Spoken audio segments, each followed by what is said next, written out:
Hi cadets, Dr. Boyce here. I just wanted to touch base with you really quick in terms of going through the course guide and maybe things that I didn't touch on exactly in class, but I wanted to help make it a little bit clearer for you. So the first thing that I wanted to make sure that you see is, because a couple people have been asking me, that it is required to get the textbooks, and I also wanted to make sure you saw that it's also required to get this little handbook, the little brown essential handbook, which I have, and it's really just a good resource to have for writing and building your essays. So I know that one of the things that we need to that I might have glossed over, right, is the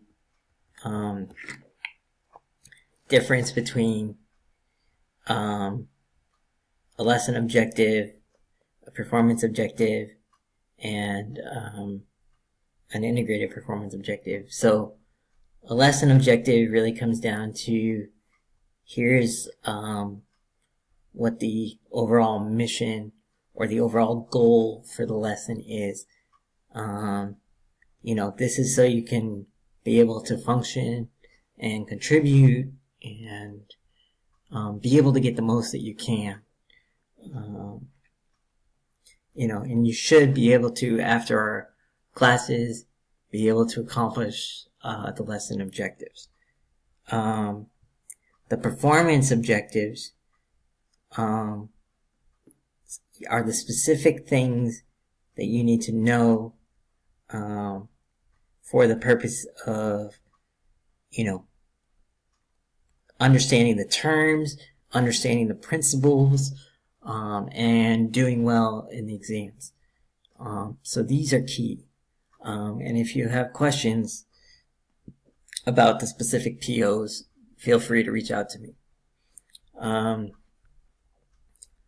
Then the integrated performance objectives basically take everything that you've learned as far as the lesson objectives and the performance objectives, and they take it and put it in a realistic scenario.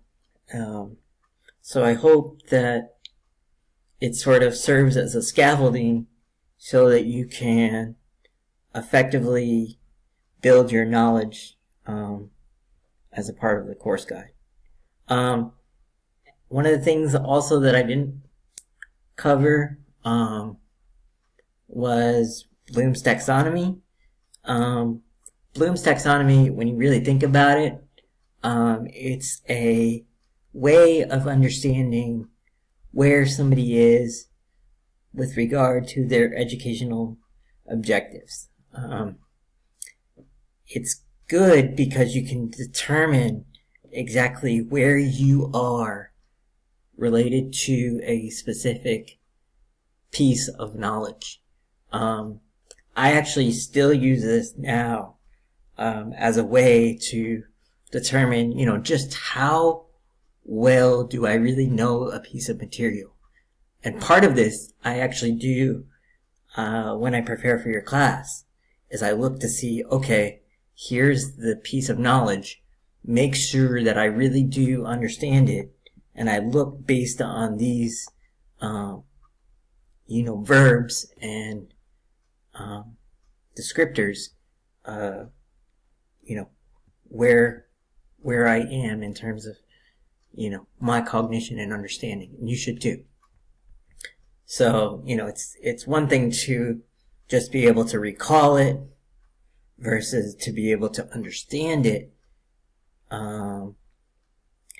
What are the implications, right? And then apply it, right? So applying is a lot of what we do in the IPOs. And then analyzing is to be able to, if we were going to look at a certain situation and look at the relationships between, different viewpoints or different pieces of data.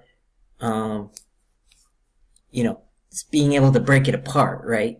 And then evaluation focuses a lot on, making judgments.